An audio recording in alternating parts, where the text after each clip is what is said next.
Welcome into the Echo Sportscast number 76. I'm Jackson Bull. And I'm Ben Sargent. We have a jam-packed show this week featuring two senior NDA finals, including Scholar completing the three-peat in girls volleyball. And in boys basketball, Chippewa pushed West Ferris to 3 games and won in dramatic fashion. We have highlights and interviews from both games. The NDA Hockey Final started Wednesday night as Scholar and Chippewa squared off, with the winner looking to lock down the championship tomorrow night at the Memorial Gardens. And speaking of hockey, we got the chance to sit down with Chippewa Ravens hockey players, forward Raine Bradley and goaltender Evan Chemery, to talk about their dramatic triple overtime upset win over Algonquin in the semifinals. That and much more, but first a word from today's lead sponsor, Source for Sports. It's almost that time of year. Early mornings at the rink, fresh notebooks and backpacks, and a community gearing up for another great season of varsity sports. At Source for Sports North Bay, we're proud to be part of it all. Whether it's finding your kid's first pair of skates, gearing up for tryouts, or outfitting your team for the season ahead, we've got you covered. Because here, we're not just a sports store, we're neighbors, coaches, teammates, and fans. And we're proud to cheer you on every shift, step, and stride of the way. Visit Source for Sports North Bay at 1321 Fisher Street and let us help you along your way. So we start off the show with senior boys basketball after Chippewa took Game 1 on the road. Game 2 saw the Ravens have a chance to win it on home court Monday night, but the Trojans were not going without a fight as they took a stranglehold on the game in the second half and won by about 20 points to force a Game 3 the next night at West Ferris for the first Game 3 of any senior finals so far this year, and West Ferris with a chance to be the first senior team to win a championship on home court in 2025-26, and it was an electric atmosphere as Chippewa broke away in the first quarter to lead by 13 at one point, but the Trojans fought back in the second quarter and ended up going into the half up 1. Fast forward into the fourth and final quarter, and the game was even. It was Chippewa who took control and did not let the Trojans catch up, as the Ravens deny West Ferris their third straight championship as they take home the NDA banner in senior boys basketball. And following the game, we caught up with head coach Mike Mitchell and captain Gavin Mitchell. So I'm here with Mike Mitchell, the head coach of the Chippewa Ravens, who just, I guess upset is the right word. You guys looked really strong, but you came in and you stopped the three-peat or potential three-peat of the West Ferris Trojans. You did it on their home court. You won twice here in this building. Electric atmosphere, absolutely. What, out of your entire coaching career and playing career, where does this one rank up there with your favorite? It's my favorite, definitely. Yeah, one of my sons helps as assistant coach, and my son's on the team. I've won championships before as a player and a coach, but this one's special. Yeah, it was absolutely electric, and such an interesting game. You went up by about 12-13 at one point. Ferris ended up leading at the half. You kind of go in tied going into the fourth quarter, and then you just explode in that fourth quarter. What is your message as a coach going into that fourth quarter for your team? A lot on the line. Obviously, Ferris has been here before. What was that message you had going into that last quarter? We always emphasize defense and rebounding in close games. Defense and rebounding always carries the play in tight games late, and our guys came up big. Cooper Jackson, our star, they played really good defense. West Ferris really shut them down nicely in the series, but Cooper grabbed offensive rebounds and had and one putbacks. I don't know how many he had, 2 or 3 in the last 3 or 4 minutes, plus making clutch free throws. Rebounds. So what's the goal going into this NASA here now that you're going in as champions? Yeah, so we want to make the final. The top 2 teams go to OFSA.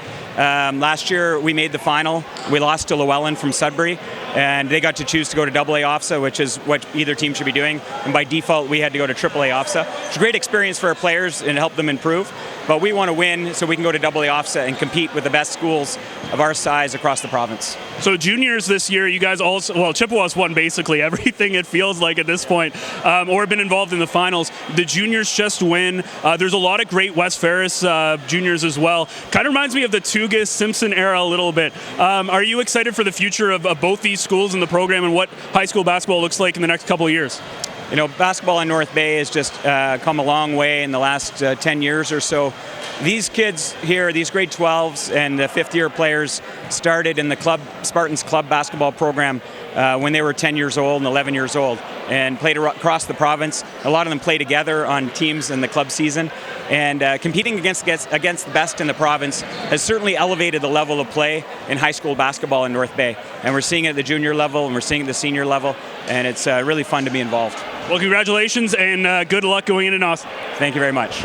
All right, I'm here with Gavin Mitchell, captain of the Chippewa Ravens, who just captured a huge championship. A bit of an upset over the West Ferris Trojans, who were looking for the three-peat. Gavin, first of all, you've probably been in a number of games like this, but probably not the intensity of over a three-game series. What was this experience for you? Oh yeah, it was surreal. I mean, so many Trojans fans out here. A lot of Chippewa fans came out too to support the team. And it's just nice to be here, honestly. Glad we got the W, secured NASA. That's huge. So coming into this game, I asked your coach this, but obviously a bit of an up and down roller coaster kind of game. Same with game one here in this gym. What was it? What was the message going into that fourth quarter or throughout the game that really helped you guys end up winning by a pretty good margin there by the end? Well, you got to know basketball is a game of runs, and they had their run. We just had to come out and make our shots, get a few stops, and we go on from there. We just win the game. So going into NASA now, you guys made the finals last year. Goal is probably to win this year, but what was the lessons that you learned from last year that you want to carry into this year? Oh, you just got to be patient, play your own game. You can't get sped up from their defense, right, if they're trying to rush you. So you just got to slow the game down and play the game your way. Okay, favorite moment from this final over the last three games? Is there one thing that sticks out outside of winning? Is there one play, one moment that sticks out to you that you're not going to forget?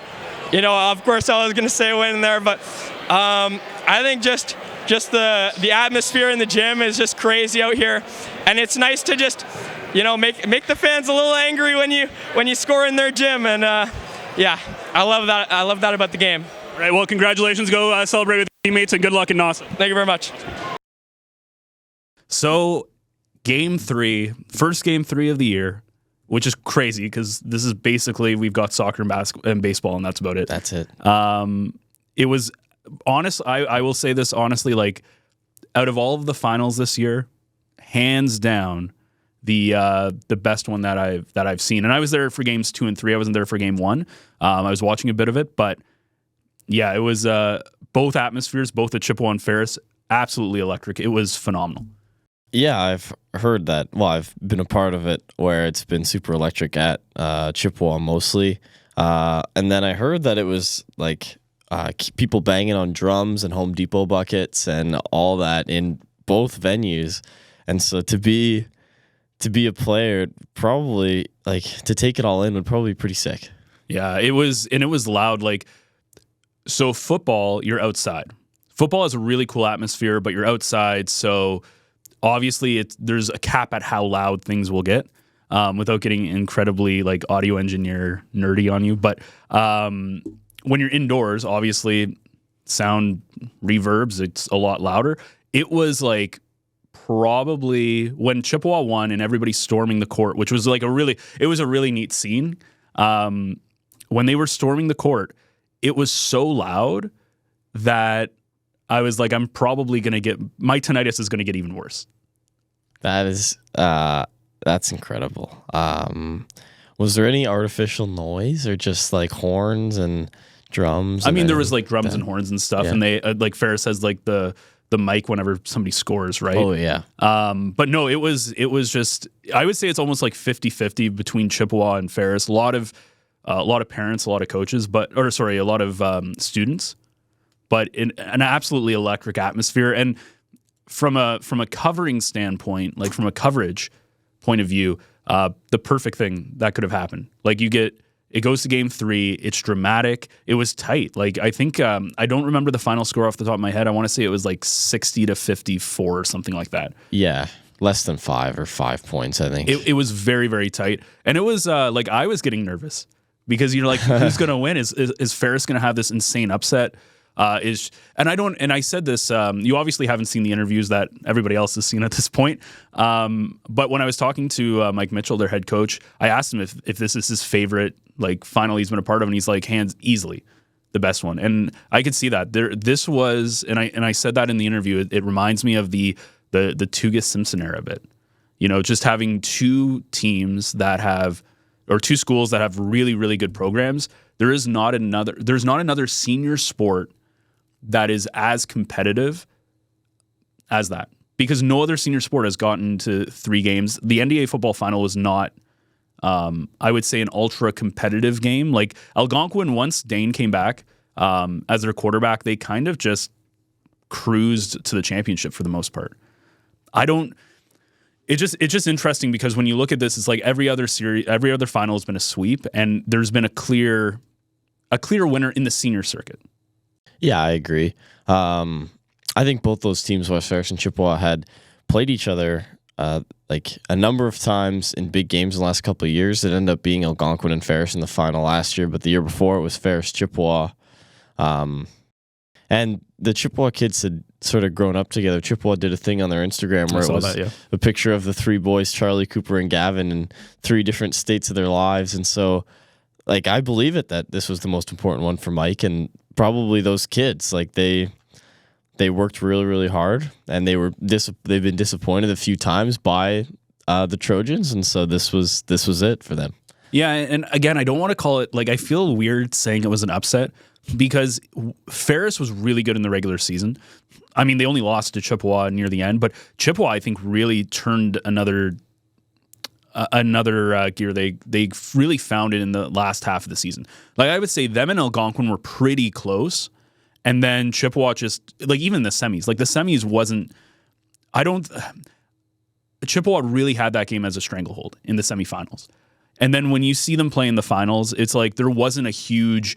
It wasn't like in hockey where I think going in, like, Chippewa was a big underdog for that, and they come away with, like, the big upset, which we'll get to a little bit later. But here it's like these were two very even teams. Yeah, it's like some banners are harder to win than others, to be, like, just to be straight up. Like, some of the individual sports, you just kind of accidentally win. You go and you, like, play as hard as you play and you accidentally win. But, like, this was 3 games of you can't give the other team an inch. Like, really. You said it was, like, tied the whole time. The whole game it was tight, or tied. It was like, again, Chippewa comes out for an early lead. Ferris gets right back into it. Exactly. That's even worse almost because the momentum's shifting so much. And so you can't give up any. And I really liked how Ferris also live streamed both their home games. I think that's something that I'd love to see more teams do because the access to being able to do that, it's not hard now. You already have internet. You just need, like, it's not super hard to do. I'd love to see more teams have access to that so people can watch it, mostly for me, so I know when I have to go to the game. But it's a really nice thing. I'd like to see more people do it too because everybody's videotaping the games anyways. Yeah, Chippewa had done it. Chippewa had done it through COVID when they weren't allowing spectators or limited spectators. They had the camera set up either in between the doors or up on the bleacher right beside the door that goes outside the little room there.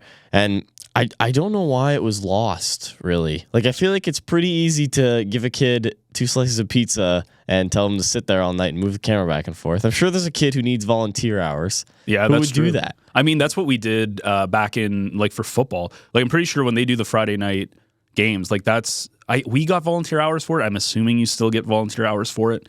But for finals, every regular season, would it be hard to do it for every regular season game? Yes. Would it be nice for especially some of the Sturgeon teams where it's hard to get out there? For me, yes. Yeah. But for finals, like, I think that's, like, a really smart thing for finals. But overall, like, again, easily hands down my favorite, I think, moment this year in sports. Like, if I would put a top 3, I'd put probably Ferris beating Algonquin in the first game of football because that was just a great story. I mean, it's unfortunate that Algonquin never the quarterback, but it just came out with, like, a really nice story, and it was a cool moment. And then this is probably number 1 though. Like, again, that atmosphere was absolutely insane. And going into the future too, Chippewa's juniors, which, by the way, just won juniors, right? In fact, Chippewa, like, we'll just get this out of the way. Chippewa won the juniors in both volleyball and basketball. So congratulations to both the Ravens, who are absolutely crushing it this year in athletics. Like it's ridiculous, actually, because I was thinking about this. I'm like, they've won, or they've been involved in a final in almost every single final. Football, they weren't around. Yep. Right? Boys volleyball, they win. For senior, yep. And junior, I think they made it and lost to Schollard. Girls basketball, they made it. They lost to Schollard. In senior. In junior, they did not. But correct. Yeah, sorry, I meant senior, yes. Yes. I was looking more at the senior side. Okay. But this year, they made all 5. They made all 5. Yep. Junior girls, senior girls, junior boys, senior boys, hockey. And it looks like they're going to win 3 of the 5. Yep. Which is, and that's the other thing too. Ferris is not, they haven't brought home a major team banner this year either, which is a little surprising. Yeah, I would say, well, definitely I did not expect them to win a volleyball banner, but volleyball is always, I believe, I don't know the history of the program that well. I don't think Ferris is traditionally a great volleyball program. Yeah, that's what I mean. Like, but I would think between football, basketball, soccer, there's probably one in there for Ferris. Like, that's what I would think at the beginning of the year. Yeah. Like, and yes, there is still soccer, there's still baseball. Yep.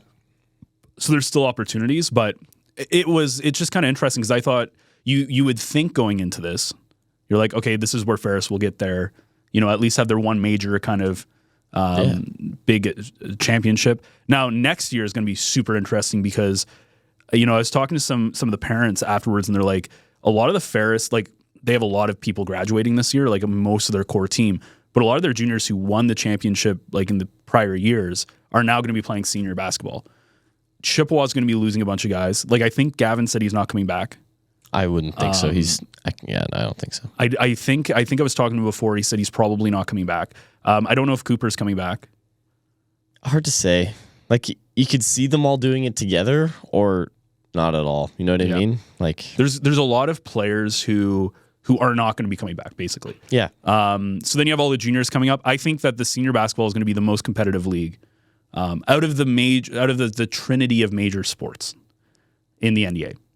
Right? I don't know what soccer, basketball is or soccer and baseball is going to look like, but out of those like major sports, it's it looks like it's going to probably be the most competitive. Now, who knows next year? It's hard because you don't have, like in football, Algonquin just has such a good program. Ferris's program is good, but Algonquin, what Ryan Dabian has done there, especially because he does all the juniors, so he's able to like basically like curate these players from like grade 9 all the way up to grade 13, and they start like in the summer.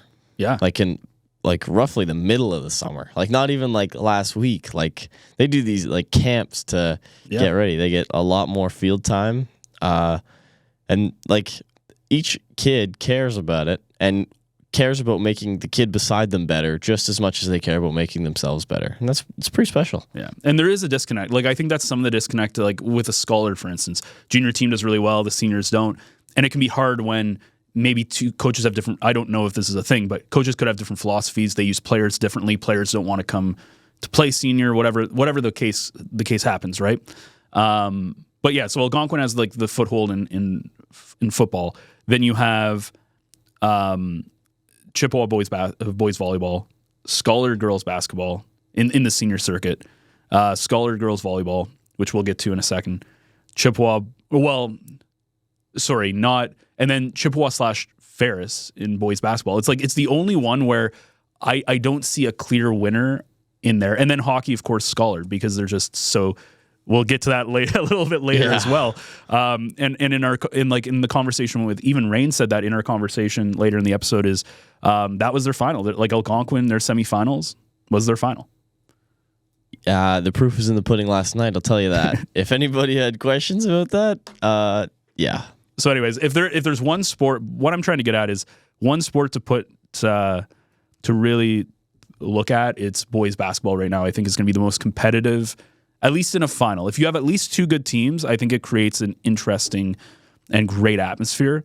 And that's kind of where boys basketball was. It was a fantastic final. Yeah, builds a series, builds a rivalry. Moving to volleyball. In the senior girls volleyball, after a tight 5-set game 1 at Schollard, which saw the Bears take a 1-0 lead in the series. Game 2 shifted to Chippewa, and with the Bears up 2-0, Chippewa showed fight in the third set as it looked like they would force a fourth, but Scollard called a timeout midway through and came back to win in straight sets and sweep the Ravens as they three-peat as NDA champions in the senior circuit. After the win, we caught up with head coach Sylvie Lapierre and captain Kaylin Georgiev. I'm here with Sylvie, the head coach of the Bears, who just three-peat as NDA Senior Girls Volleyball Champions. That's kind of a mouthful. You got the banner with you here. How does this one feel versus the other 2 in a row you just got? And I think you've won like 4 of the last 5. So how does this one feel? They always feel great, right? I've been really lucky with really great athletes. It's not the coaching. It's really Scollard gets a lot of great athletes. So I'm just here for the ride. So they always are great every time. So when we looked at this season, you had a fantastic season, perfect regular season record, obviously perfect kind of through the playoffs and everything. Got a little bit of a scare there in Game 1. What was going through your team's head coming into Game 2 following a very tight Game 1 victory? Yeah, honestly, I think it's just because we weren't really used to having a packed gym. So all of our games over the season, not that we didn't have any fans, but the games just didn't have that value. And then we had a Game 1 with a lot of value. We had the band there, and we have a lot of people. So for anybody, that's pretty stressful. So I think that's really all it was. So you kind of looked like you were on the verge of losing that third set about halfway through. Chippewa looked like they were on the front foot. You call a timeout, and then immediately you guys just kind of take over the game from there. What was the message you gave your team during that timeout? Just trust in their training. They've been playing volleyball since they've been wee, and their club coaches have trained them very well for this. I said, just trust in all the stuff you've been doing all season. You're fine. With NASA coming up, what is your goal when you go there? Are you looking towards OFSA? Do you understand it's probably going to be a tough challenge? What are your thoughts going into that? Yeah, it's the goal is always to go to OFSA for sure. We know we're going to deal with some really strong teams, particularly from Sudbury. Sudbury has some really a lot of talent. So yeah, we're just hoping to compete and do our best when we're there. Awesome. Well, then, congratulations. That's awesome. 3 in a row. Good luck at NASA. Thank you so much.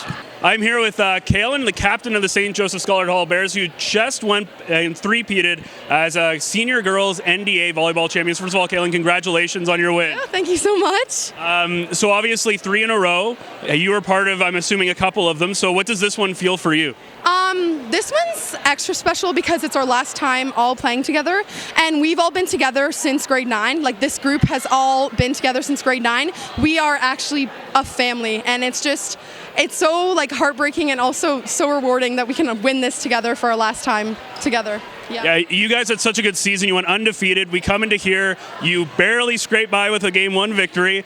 It looks like you were going to sweep, but then Chippewa kind of, you came back a little bit. What was going through your minds as a team in that third set when it looked like the Chippewa might be coming back a little bit and you had to kind of reset a little bit halfway through? Yeah, like you said, we had to reset a bit. We had to take our time, take a deep breath, and we just said, we have a goal. Let's go out there and let's show them what we're made of. Let's finish this right now. So obviously up next is NASA. Both of you guys will be going to NASA.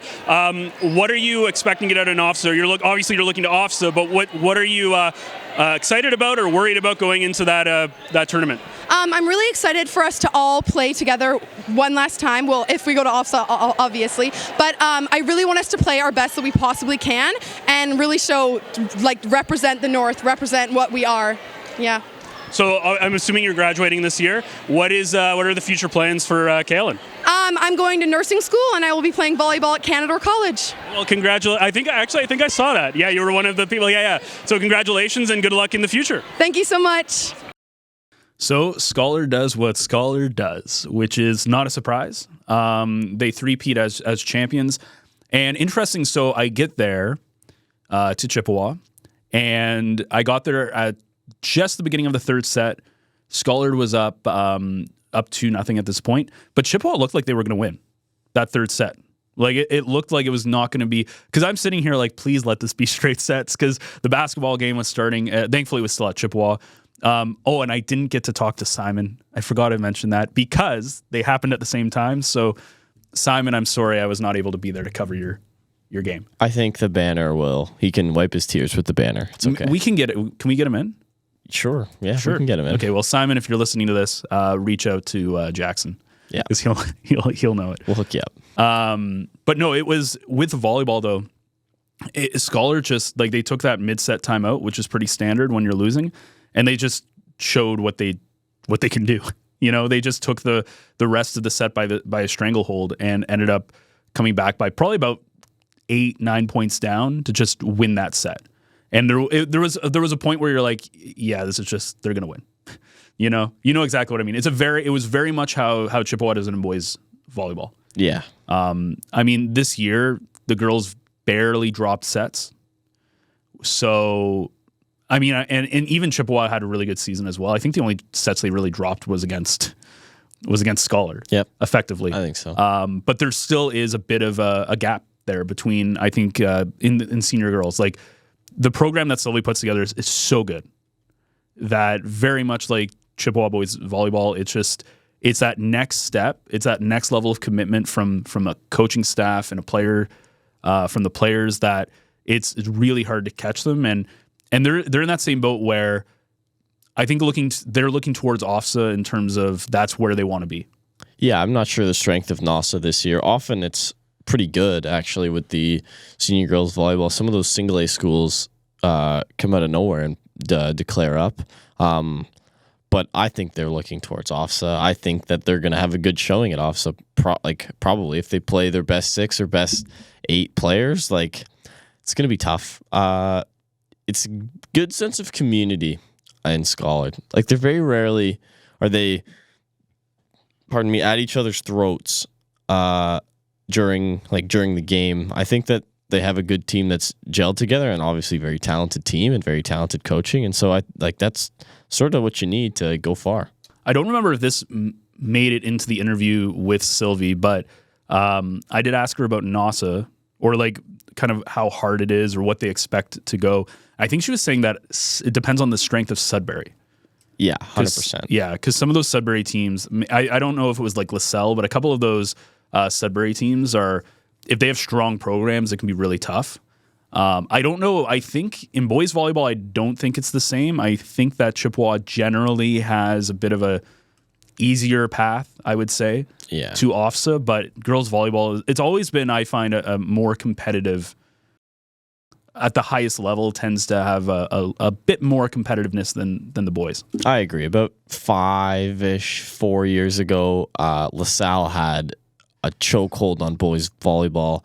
They had coach, I think his name's Dale or Dave Beausoleil, and he coaches Cambrian, and he is a mastermind, really. And so now Cambrian has a bunch of those boys. And then even before that, the Llewellyn boys, they have a kid playing at Guelph right now, and they were good. It's gotten a lot easier for Chippewa to go to OFSA now. Those programs are scaled back a little bit. So we'll have to keep an eye out. I believe NASA started on Wednesday. So we're recording this Thursday. I think that it started yesterday. Perfect. I've seen some NASAs coming in. So as we have results from NASA, I know that there is the upcoming OFSA Single A. Probably. I want to say that Algonquin is hosting. So we'll have to keep an eye on that one. But most of the NASAs are out of town. So as we have information about NASA and OFSA, maybe next week, as we get into a bit of a sports lull, there's nothing going on at all outside of... No, I can't think of any sports that are happening. Not one. No, badminton's happening. But yeah, we're in a really awkward, that lull period, right? So we're going to have a couple of cool interviews that I want to set up. Speaking of cool interviews, we need to get to hockey. So I wasn't there for the semifinal Saturday, but thankfully, Tan Photography, go follow him on Instagram, collected this amazing reel of a thrilling triple overtime goal by Raine Bradley. I was doing the Home and Garden Expo, so it was 12 hours on Friday. I was working all day Saturday. And then you texted me at 10:45. I was like, they won. The Ravens won in triple overtime. I'm like, no, I forgot about it. I was sitting in bed. I was like, whoops. But thankfully, Tan, go follow him on Instagram. He has amazing hockey content, a phenomenal videographer and photographer. I believe it's it'll be on the screen here. I believe it's Tan Photography is his handle. But yeah, go follow him. He's fantastic, and it was such a good shot as well. He got kind of the celebration in it. We talk a little bit when we go and talk with Raine and Evan. I think Raine talks a little bit about, or you talked about a little bit of the celebration and stuff, and it was a cool reel. It was a cool moment. Talk to me as the coach a little bit about this insane win in Game 3 on Saturday night. Well, yeah, insane is a good way to put it. We scored. Jack Fiddler scored in the second period to make it 1-0, and then it was 1-0 the entire game. Like both teams had penalties and opportunities, and then 20 seconds left, they pulled their goalie draw on our end. We win the draw and fire it down at the empty net and miss by enough. Mm-hmm. And so then draw again on our end, and they win it back to the D-man, and he slides it across to about top circle, and they score with 16 seconds left to tie it. And so the wind is out of the sail for Chippewa. Heartbreaker, because again, they're not expected to win this game. No, so now you're thinking overtime. Well, like, what are the rules? Is it 3-on-3? Is it 5-on-5? What do you do? So it's 5-on-5. And nobody knew either, by the way. No. Like, did you guys, like, the players didn't know? Did you as a coach know? Like, Bob knew. Of course Bob knew. Yeah. I guess Tyler would have known too. Well, he wouldn't have been there. Yeah, so Bob knew. So it was 10 minutes of 5-on-5 overtime, and then a flood. And so, but the rink guys didn't know there was a flood in the middle of a game. So we had to go get them, and then they flooded, and then 15 more minutes of overtime. And then we took a late penalty and late in the second overtime, so we're shorthanded. And about a minute in, the puck gets thrown up the wall by the defenseman and then chipped by their defenseman by Raine. He beats the two kids in a foot race, and he buries it. But, like, it's incredible. Like, 5-on-5, you're playing a whole second game of hockey almost. You're playing 2 more full periods, basically. Yeah. And Raine was out there a lot. Like we talked about before, how much ice time kids get in overtime. Raine was out there a lot. He's like that Powassan Hawks kid that used left Pretty over the much. entire game. Yeah, you know line changes exist, right? Well, yeah. No, it was when I saw the I'm glad somebody was there to document it, because it was a really cool moment. I think it was like I think it got a crap ton of views too, which is awesome. It's awesome. It's always good to see people get hyped up about those kind of moments, because I mean, out of the accomplishments that Raine Bradley has, it's not probably, well, maybe for him personally, but he's like a gold medal at offs. Like, it's not a trophy cabinet place. It's probably a very special one for him, considering, like, I guess his family's lineage or his brothers and stuff playing for Chippewa. But it's just really neat to see that kind of stuff and it get traction. And it's a very cool moment. It's very much like I always go back to the 2015, the classic Batista bat flip, that game. Oh my gosh, that game 5 against Texas. Even though they didn't win the World Series, that to me is like, even if the Blue Jays won the World Series, I don't think it would ever eclipse that game. You know what I mean? So, I would agree. I would fully agree. So I feel like this is the same thing for Chippewa, where they're like, we did it. It's like almost like going to NASA or OFSA, where you're like, we did what we wanted. Yeah. And now, you just got to enjoy what happened and remember what happened. Yeah. Like, you can't worry about what could have happened. You just got to enjoy what did happen. So congratulations. You had zero faith in your team. I actually... Do you want me to pull up those predictions again? I predicted that they would take it in 3. Like, painstakingly. I was like... you didn't have your heart in it, though. Well, no, I didn't have my heart in it. But I'm glad we pulled it off. There you go. So that brings us to Wednesday evening, where the finals officially kicked off at Sam Jack's. So it was a rematch of last year's final that saw the Bears win in dramatic fashion in overtime of Game 3. Game 1 was Wednesday night at Sam Jack's, and it was the Bears who quickly opened the scoring with 2 goals in the opening minutes. Chippewa would get one back later in the period, but Scholar did not let off the gas, as they were up 3-1 after 1 and would add a 4th goal early in the 3rd. As they take Game 1, the Bears have a chance to secure the Nugget Shield Saturday night at Memorial Gardens, 7 p.m., with the awards for the season being handed out pre-game. There you go. So Bears winning Game 1. I don't have the exact score. I believe it was 8-1. Yeah, the board said 8-1. I can't remember if it was 8 or 9, but yeah. I got there at 10 after 8 quarter after 8. There was 11 minutes left, like 4 minutes have gone by, and then I saw the scoreboard was already 2-0 Scholar, and I'm like, I missed it. And then I had to wait like a whole period for them to score again, because I was like, if at least I could have gotten those early goals, would have been nice. And I was in like the worst spot because that place was packed. So I apologize. Some of those shots weren't great, but that's all right. Yeah. Well, you said that place was packed. Like Scholar brought the marching band. Yeah. And there was a fair amount of Chippewa presence. Like there was enough Chippewa presence that I was happy with or satisfied with. But yeah, like everybody knew it was the final. You got to come and show up to the final. Yeah. I saw Craig Nodwall 3 times last week, back to back nights. Monday night he was there for volleyball. To help present the banner. I saw him after the basketball game, and then I saw him at the hockey game. Perfect. So he was. If there wasn't a Ravens fan there, he was there. He just loves Chippewa athletics, which was good. So overall, though, the thing that's a little awkward though is on Saturday. Not saying that Scholar is going to win it. You guys need to force a game 3 because I can't go on Saturday night. Because I have a Trappers game that I already said I would do a long time ago in Powassan as they finish their season against Thunder Bay. So if you don't go to the NDA final, head out to Powassan for some Trapper hockey. Yeah. If you're given the choice, come to the NDA final. But if you can't, go to Powassan. Yeah, and I did try to get out of it. I did try to switch some games around, but I felt like I'm not going to say I can't do this anymore because I kind of committed to it. Yeah, I think that's fair. But I did try. So Jackson said he's going to get the awards. He's going to record those.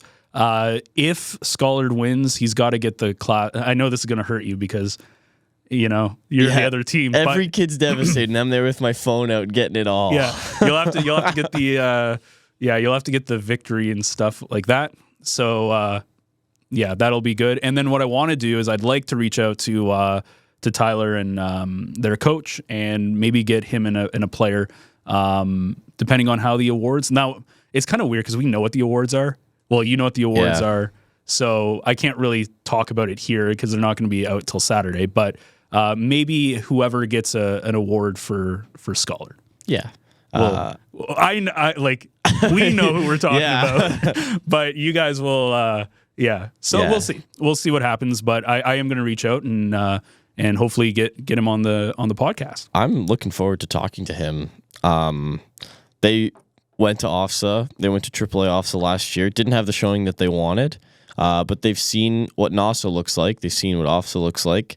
I'm curious to see how he thinks his team's going to do, and how he's going to prepare his team to go and do that. Like obviously, you go to the final and you put up 8 or 9 goals. Like you're looking ahead. And I'm unsure if his team last year or this year was better. This year, they're definitely stronger as a unit. Last year, there were strong kids like Grabarger and Oshel, and then weaker kids. So I'm interested to see how that's going to look. And looking ahead to NASA, in Sudbury, Llewellyn is up 2-1 on St. Charles as of last night. Llewellyn took game 1 5-2. Wait, how many games are they playing? They play best of 5. Ooh. So Llewellyn took game 1 5-2, then St. Charles took game 2 5-2, and then Llewellyn won 4-0 Wednesday night. How many teams do they have? They must be pretty healthy though. Yeah, they have to split into 2 divisions. Oh, so a lot. They could send some of those teams over here. Oh, 100%. I'm sure they've got like a I don't know, like an Espanola. Is Espanola past Sudbury?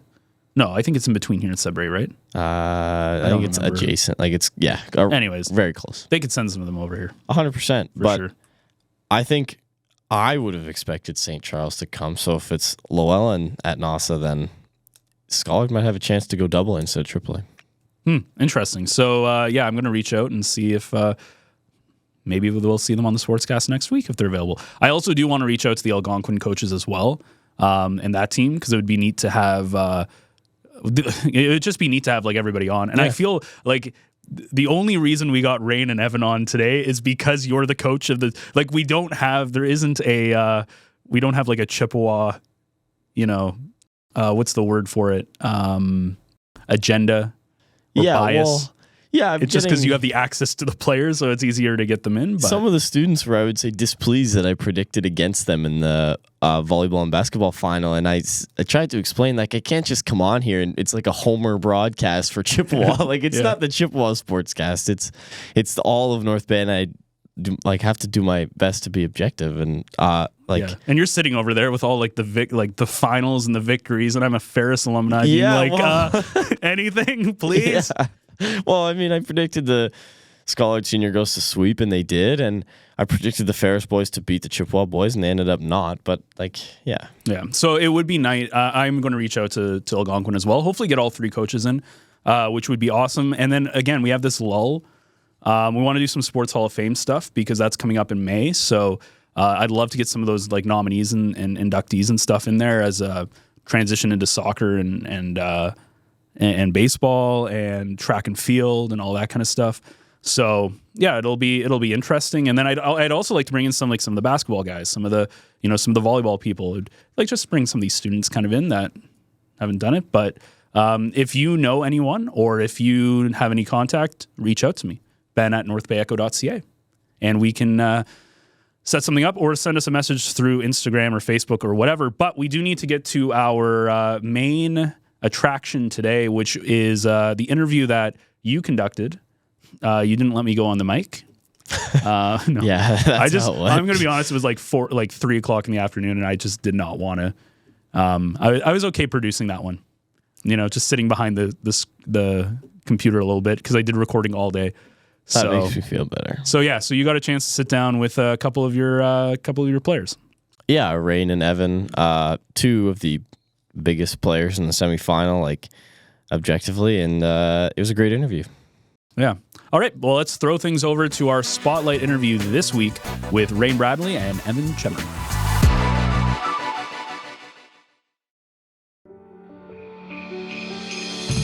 We often talk about the rhythm of life in North Bay. For Amanda, that rhythm was fast.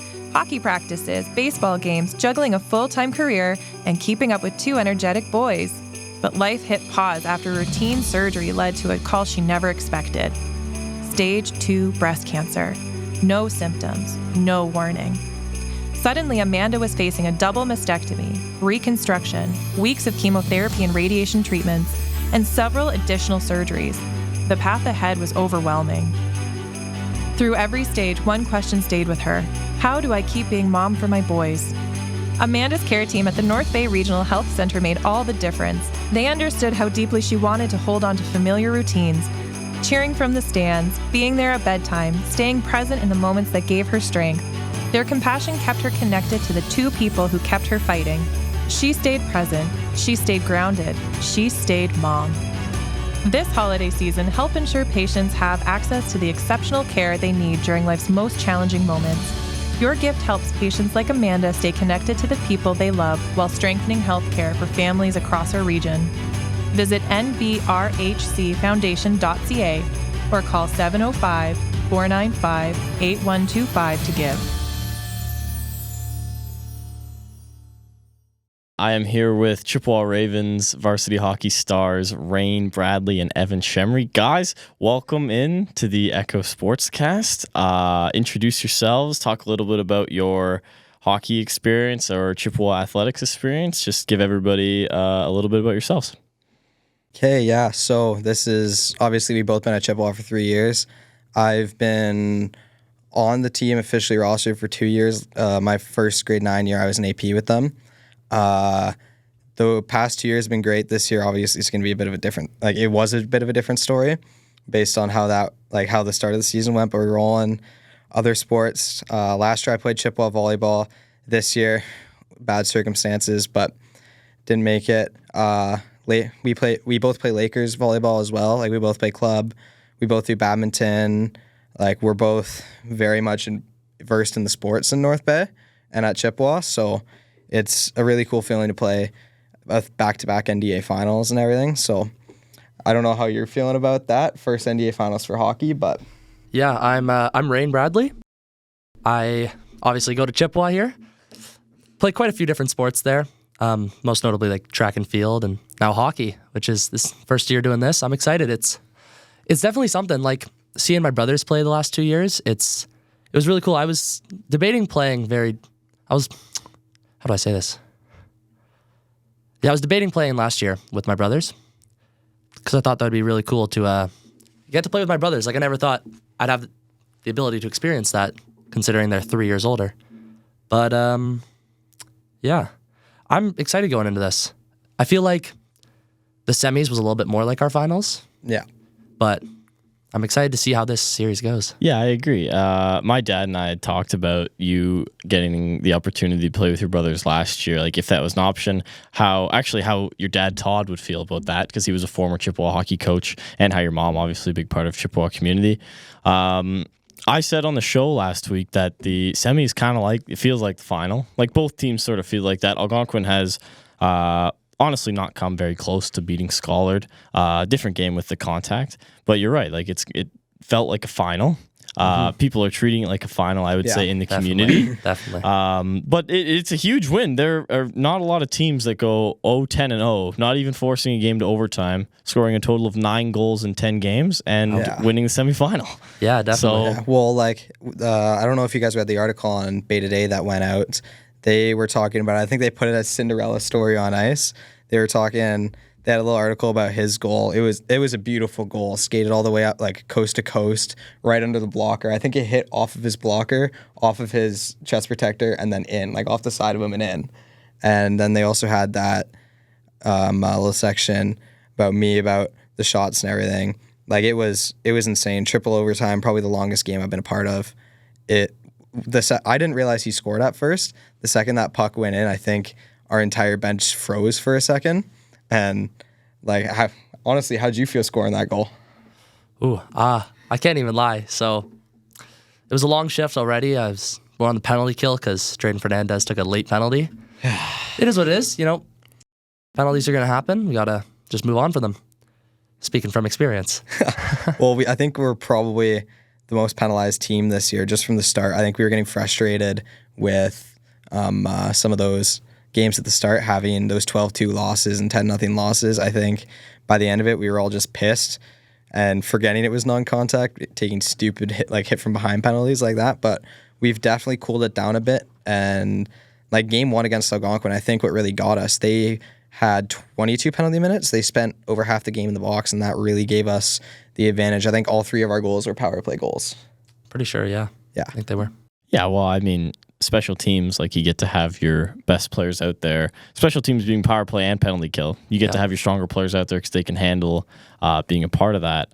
And Tan got a sick video of your goal. It was a nice video. It's one, I would say, it's one of his most viewed videos, I guess, that he has posted out there, which is a nice feeling. Yeah. But I did not know that. Right after, you can see he gets a real nice shot of the puck going in, obviously, and then he pans to you, and he pans to Jack Fiddler jumping onto you. Yeah. And you can see, as he pans over, you can see the Chippewa Peanut Gallery, really excited, some seniors like Cooper and Charlie, and then you see, I'm not going to name any names, but some students who go to other schools who were very not impressed by the puck being in the back of the net. So what was that like for you guys? I know that you two specifically had to, I'm going to use the word endure, some negative energy from those boys. And like, don't be afraid to say how you were really feeling about it and what was really happening. Yeah, so we definitely got some chants to start the game. There was FU Chemery chants. There's FU Showtime chants. By the end of it, he was getting FU Bradley chants. I saw you hyping up the crowd there. That was pretty epic. At one point, I turned around and there was a kid from another school. He had a cardboard sign that said FU Chemery on it. I found that pretty funny. I think right as we scored, they were chanting it, so I did a little of that, shush the crowd. He was getting right into it too. Honestly, I think it really drives you to do better, in my opinion. I think being down here, hearing everything, it's just, they try and get in your head, and I've really tried to not let it get to my head, and I think I proved that last game. I don't know how you're feeling about that, but yeah, I was laughing at the FU Chemerys as well, just because I don't know, they've done it in the past. It's they did it last year. A little bit of a running joke. Too. I thought those were funny. Kept up with it. You played well even through those.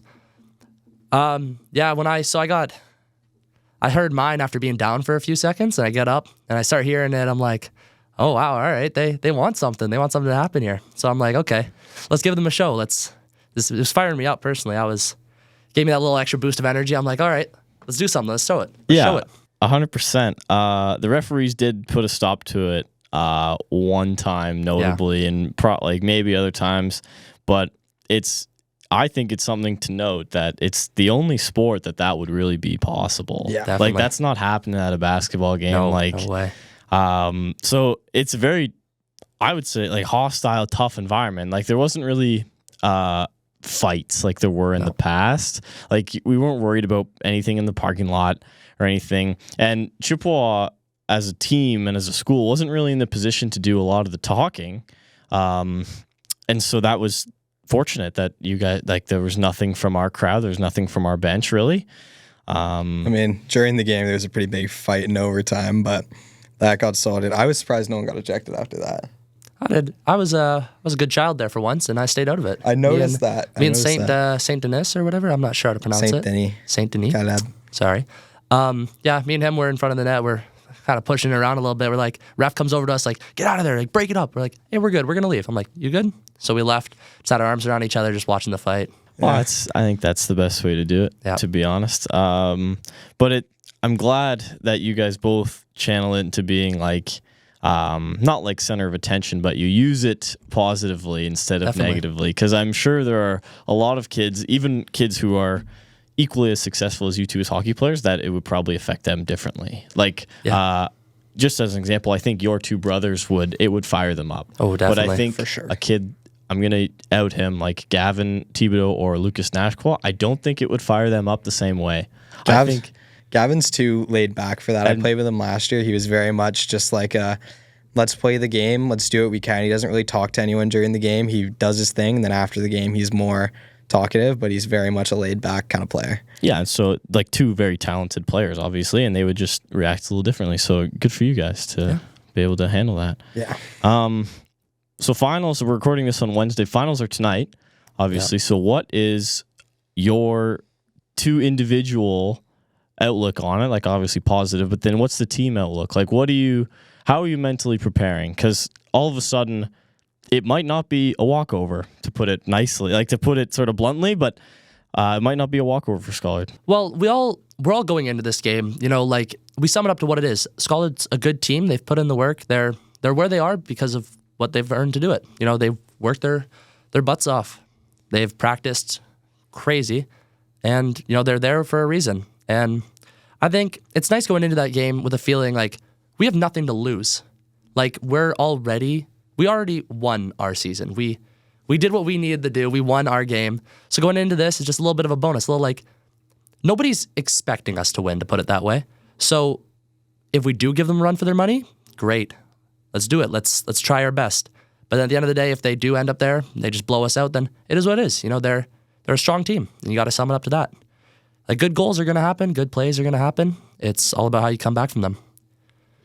I think he kind of summed it up from the team. Me personally, I think it's more just a mental game. I think starting in the end without the peanut gallery back there really helps me because it's a weird mix. You have the Schollard kids, and then you have all the Trips guys and all that. Half of them are supporting, half of them are hating. I tend to get in my head a lot with a lot of sports. Me and your dad talk about that a lot. I think it's just kind of ignore it for the first period, stay in the other end, and then for the team, Raine's kind of said it. I think we're going into this thinking, hey, we've won our season. We can't give up on this. I think we're going to have one hell of a battle for a game, but it's also more of a put everything on the line. We've proved we deserve to be here now. It's just let's go do it. We've played them close. We went 5-3 last game. I don't think we're as out of it as people think we are.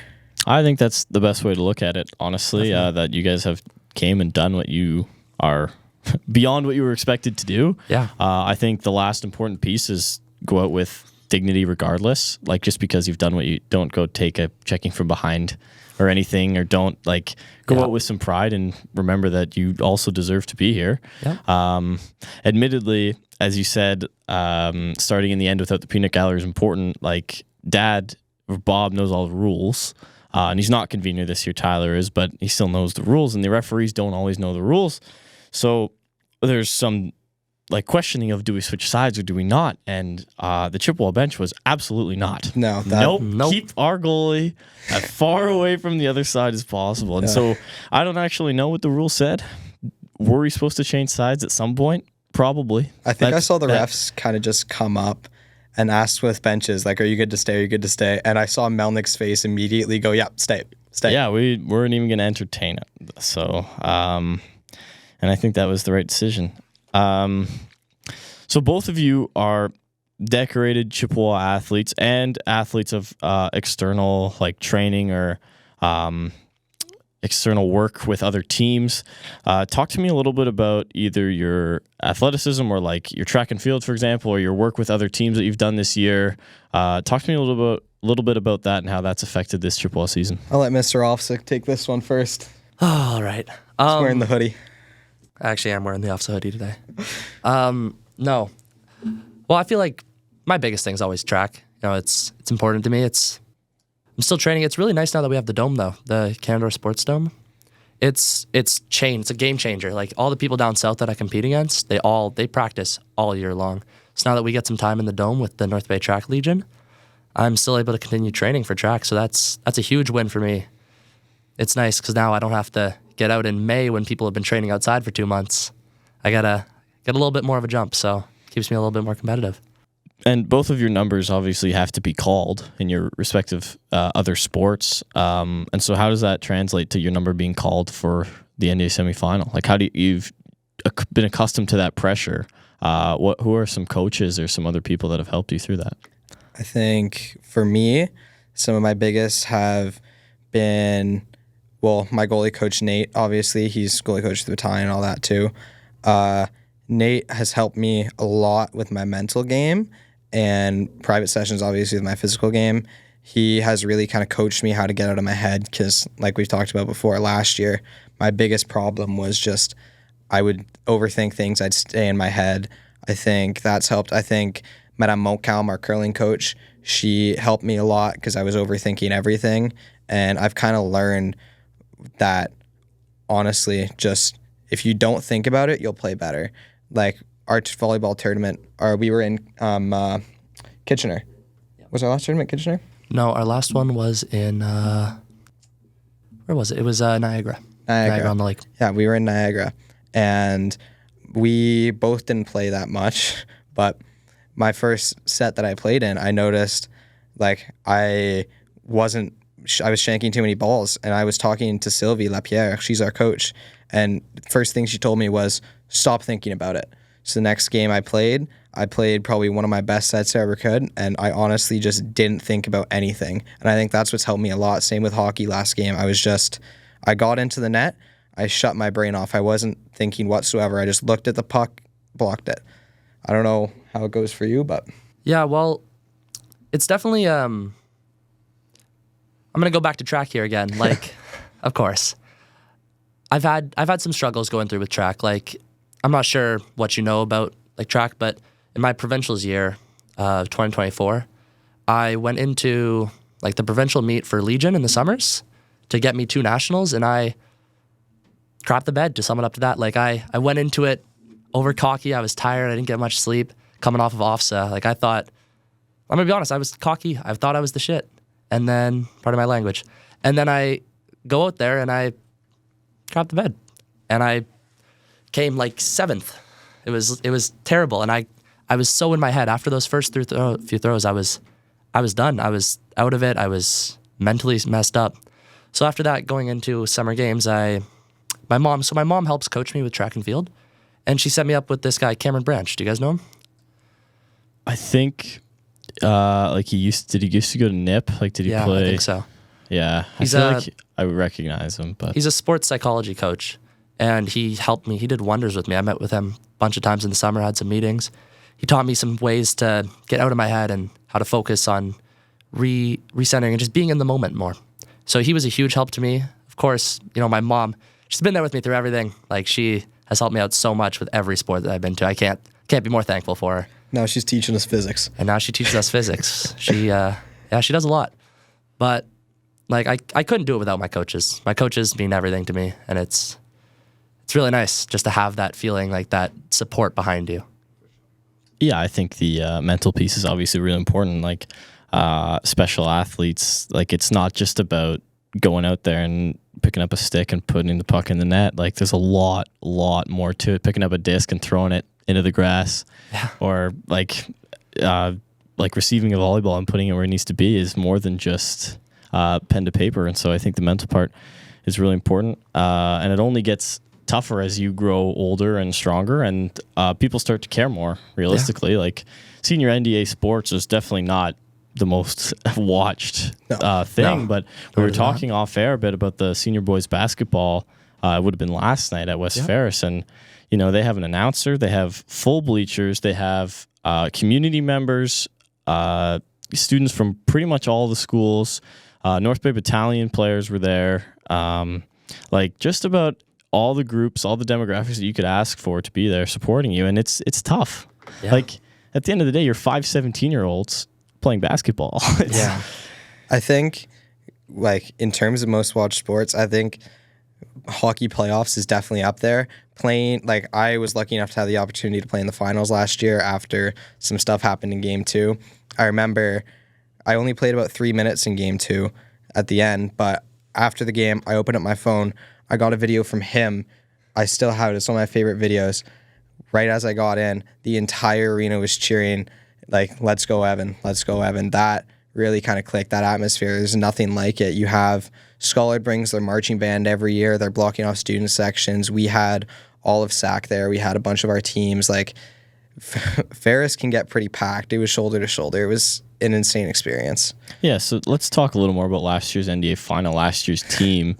So, obviously, 2 different teams. Very two different goals. So what do you think, like, talk to me a little bit about the differences between physical on-ice play that you saw or played against, and then also talk to me about the dressing room and the attitude of the team, positive and negative, because I'm sure that last year it wasn't exactly all sunshine and rainbows. Well, I think the scariest dressing room last year was during the intermission of game 2. His brother was knocked out cold on a play. Should have been called. Horrible. Not going to get into that, but I was standing there. Grayson went down. I think it really messed with our heads because we got in there. Grayson, like, he didn't know where he was. He didn't know who he was. He didn't know anything. So we get in there. We're, I think, tied going into the, 3-3 going into the third period. We're right in it. And I think seeing Grayson get knocked out like that call got us in our heads. And I think we kind of screwed ourselves over from there. I think we started thinking about how that call could have affected the game, and we almost made an excuse before the period even started.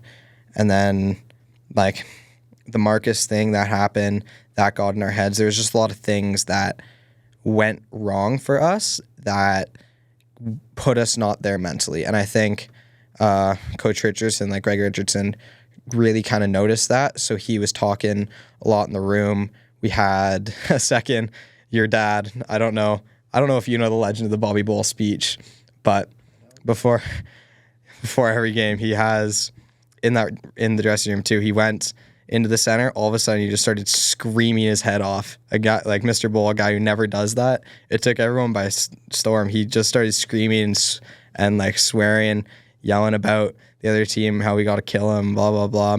That was a really fun experience. I think that got us going again. The legend of the Mr. Bull speeches. Yeah, definitely legendary speeches. I hear the car version before, and then I get to hear the real version after. And so that wasn't a thing for you this year. Like, no. There was no, we should be here, we should win. Like, I think that last year the consensus, even with the loss of Heath and Lucas Nashqua, that you guys should have still won pretty no problem, and then end up finishing second in the regular season was hopefully the eye opener, and it ended up not being. And then the NDA Finals pushes all the way to overtime. you can't complain about that. But then going to NASA, and I don't like that was a not. NASA was It was rough. a week. It was a weak showing. Me personally, I had a bit of pent up stuff from NASA with Marcus playing again, but I'm not going to get into that. That was more of a, I think a lot of the guys thought NASA would be a cakewalk through Cora, and we thought St. Charles was our only competition, and we were sorely mistaken. That first game against St. Charles, we lost, I think, 9-0. Marcus got pulled after 4. I led in 5. It was a very rough start, and I think we kind of gave up after that. We definitely should have been going to OFSA, as there was 3 bids. We just couldn't finish 4th out of 3, and we finished 4th out of 3. I guess we can talk a little bit more about volleyball, talk about some NDA volleyball. How was it on Coach Nodwell's undefeated team? How was the NDA experience? But then talk to me about the NASA experience, because that was, I think, a little bit different than what the team was expecting.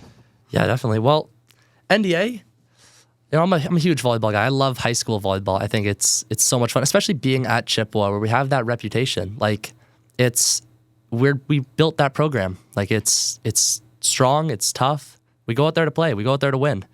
And it was nice having Nods as a coach, because he knows what he's talking about. He knows what he's doing.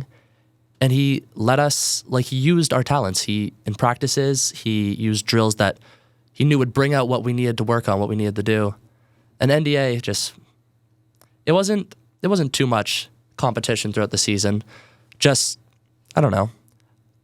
But then going into the playoffs, I think most of us were expecting to play Schollard, and then seeing them lose to Algonquin, and we were shocked by that. That was a surprise. Like, Algonquin, I remember the first game of the season, actually, they beat us in the first tournament of the season. Our early bird, they beat us in a 2-game set. I think they won both sets, and we were like, wow, what's going on, guys? Like, what is going on? So then seeing them, I could see that they had some potential. They had some potential, and they used it in that semifinals to make it to the finals. This was a long time ago now, but that was a cool feeling. That was cool seeing them there. And I was really impressed, actually. And I can tell you right now, as someone who was, I didn't play high school volleyball this year, I see it at practice with the conflict between Chippewa and Schollard, and then Dustin Wallace is there, who is on Algonquin. I think at least once a practice, there's chirps about how Schollard didn't make finals coming from this guy, coming from Cash. Yeah. And then we'll have our guys like Cohen Arrow and stuff like that chirping back about Chip. And then Dustin's standing there saying, I made finals. It's a really funny experience when you have a club team made up of all the players from the other teams that you're fighting with each other all season. Then all of a sudden you have to come together and play on a team together. There's no hate towards anyone. We're very, very, I'd say we're one of the closest teams I've been a part of. Yeah. No one on our team dislikes each other. We're all really, really close. But it's just really funny seeing the little chirps go back and forth from high school. Yeah. So then how was NASA then? NASA, if NDA was a breeze with Logan Gilpin and everybody coming together. Logan was huge for us. He was a game changer. But NASA, that's a different story. We went in there too cocky. Pretty much. We've played those teams before. They gave us a good run for our money, and I don't know, we didn't perform when we needed to perform. And there were some decisions made by a few guys on the team that just didn't help us. I'm not going to go into that at all, but could have been a very different outcome. Yeah. Should have been a very different outcome than what happened. Well, give credit to the other teams. Yeah, definitely. They played really well. Works really. Is it Espanola? Yeah, they work really hard. Smaller community team, so they have the same group of kids who play volleyball, basketball, gym class, probably all together. Yeah. They had a kid who just got recruited to Nipissing. Really strong teams. Lockerbie, obviously Sudbury's a bigger city than North Bay. A little surprised to see them at the AA NASA. Yeah. But all deserved to them. You guys are just gonna have to bounce back. Well, yeah. Lockerbie, Espanola was a little bit of a shock there. I totally went into that thinking it was going to be, I forget the other team, not Espanola though, but Espanola and Lockerbie ended up making the finals, and Lockerbie, they beat us that first game quite easily. I thought, wow, okay, they're a good team, they're strong players. And then Espanola came out of nowhere. We watched one of their games, the semifinals, I think. It was like, wow, okay, they're here to play. They're they're strong. They've been working for it. I remember you having the same thought last year in junior when Espanola made NASA, because it was us, Espanola, Schollard, Llewellyn, and LaSalle.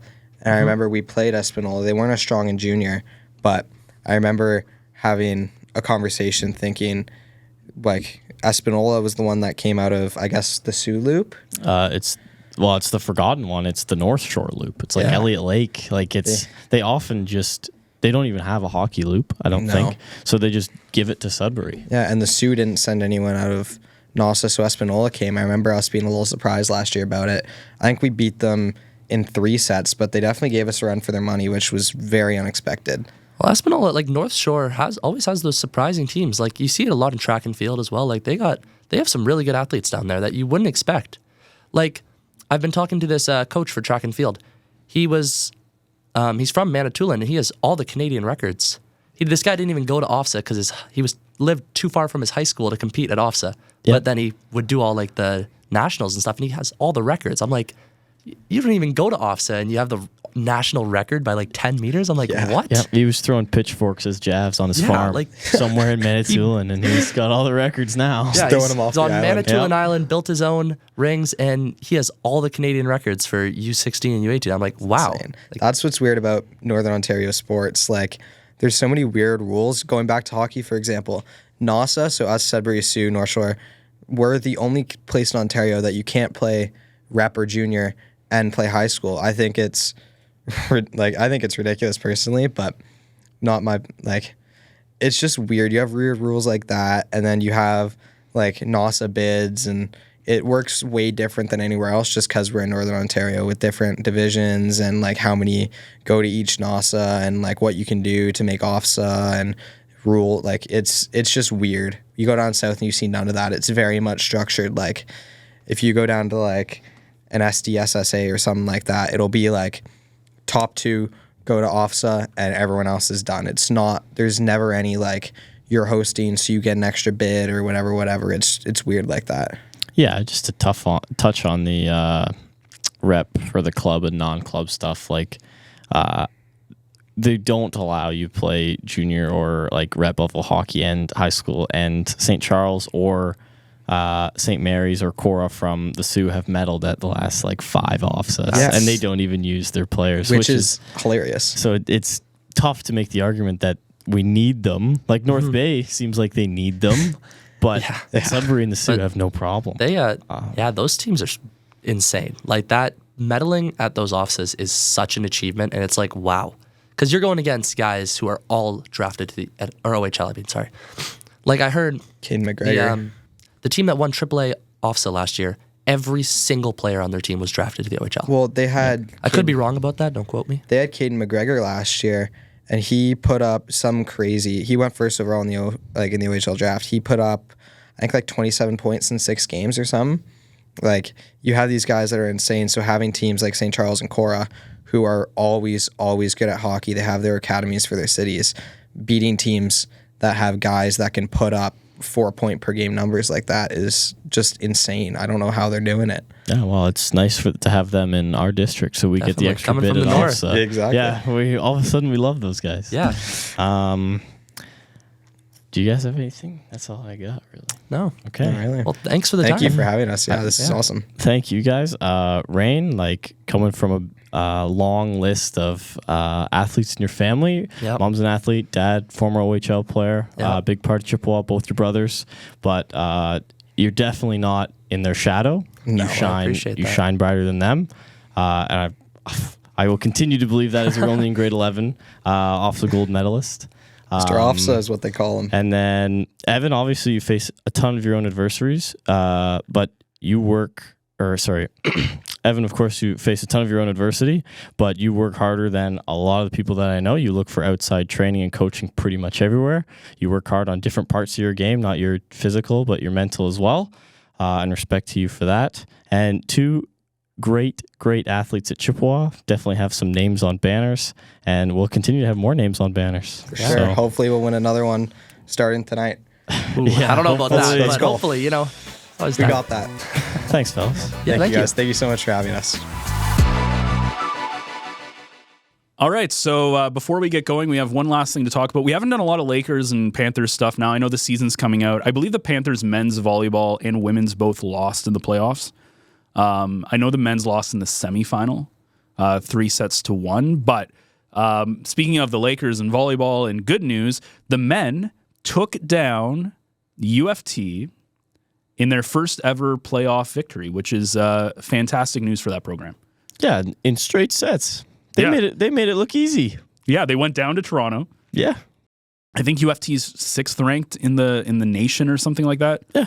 I was talking to John. So John, who's their assistants coach, is also the owner at Rock Pine, who he was at the expo, and we did an interview with him there, and I was talking with him, and I congratulated him. And I asked kind of like where the Lakers are ranked. He's like, I don't know, only the top 10 are ranked. So that just shows like UFT's a good team. They're now going and playing Queens tonight in I believe it's Kingston, right? I think it's Queens. So good luck to them, because that'll be amazing. It reminds me a lot of lacrosse, like a lot of success for Nipissing on the lacrosse field, and now in volleyball, a chance to have a bit of a Cinderella story in men's volleyball as well. Yeah, 100%. I was surprised to hear that they haven't won a playoff game. Like, they had a reasonable program, I think above reasonable. But good for them for coming together, like, and giving it a good shot. I don't know how good the Loop is. I don't know if Queens is a stronger team than U of T if they're supposed to be, but they're going back on the road, which is tough. But I know they're going to give it their best shot. I know that Queens is ranked higher than Nipissing, so Nipissing comes in as the underdog for sure. But I mean, they had a really good they swept Trent back-to-back games to end the season. They go in and they straight set UFT. I think there's a lot of confidence right now in that room. So that's kind of cool. Also, speaking of volleyball, one of the cool things is Kaylin, who we talked to earlier on, who is for Schollard, is she told me she's going to play Panthers volleyball. That's awesome. Next year. So congratulations to her. I was just thinking, that just popped into my head, talking about Panthers. Unfortunately, the women again didn't make it to the finals, but both men and women Panther volleyball was pretty good. So. Yeah, definitely like strong programs, like a program to be proud of and to go play, especially like hometown. It's perfect. Yep.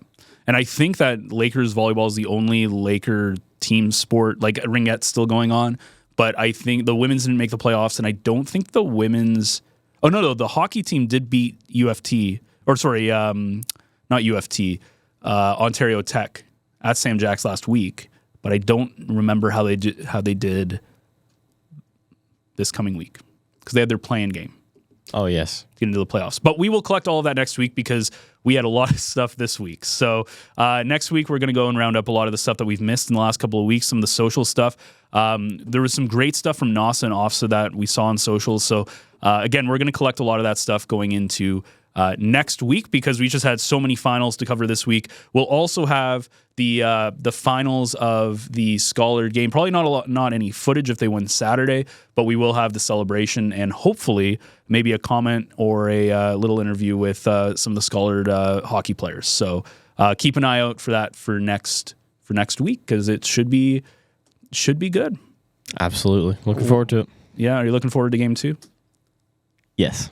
Are you? Yes. Okay, well, good luck. Definitely not dreading it, so that's good. It was a good interview with Raine and Evan. And I think Raine's kind of, you could tell he's a little nervous. He was very, very humble, because I think afterwards you said he's won like gold and off. So he doesn't even talk about that. No, I know. I had to bring that up. I was like, I'm sure he gets teased for it enough, but you got to bring that up. Like that's a rare. That's a special moment. And that's a big thing. Like, it seems like for him, track and field's a big, like, that's his main thing. Yep.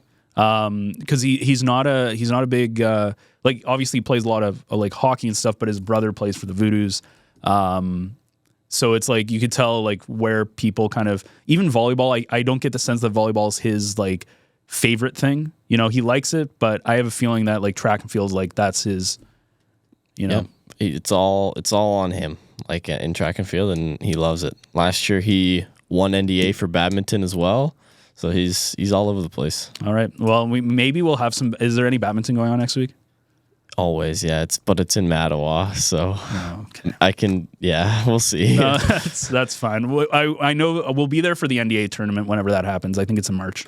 Yeah, late April, something like that. So, okay, cool. So that wraps things up for Sportscast number 76. I'm Jackson Bull. And I'm Ben Sargent. Thank you so much for liking, sharing, subscribing, and watching this podcast. Of course, if you want us to interview someone, if you want us to cover something, send us a message. You can send it via email to me at ben@northbayecho.ca. You can hit us up on socials, Instagram, Facebook at North Bay Echo. And other than that, we'll see you next week for the NDA finals in hockey. We'll have a winner there, whether it'll be a Schollard sweep or is it a Chippewa upset. We will have to see. Until then, thanks for watching, and we'll see you next week.